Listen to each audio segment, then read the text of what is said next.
رسول اللہ صلی اللہ علیہ وسلم ایک دفعہ مدینے یا مکے کے ایک باغ میں تشریف لے گئے۔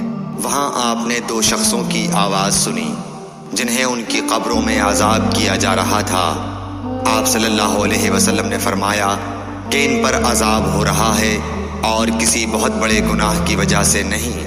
پھر آپ صلی اللہ علیہ وسلم نے فرمایا بات یہ ہے کہ ایک شخص ان میں سے پیشاب کے چھینٹوں سے بچنے کا اہتمام نہیں کرتا تھا اور دوسرا شخص چغل خوری کیا کرتا تھا۔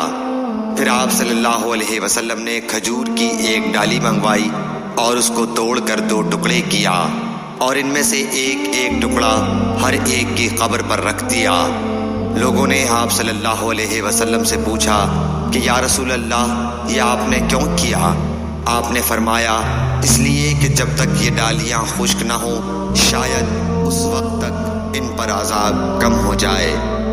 صحیح بخاری حدیث نمبر 216۔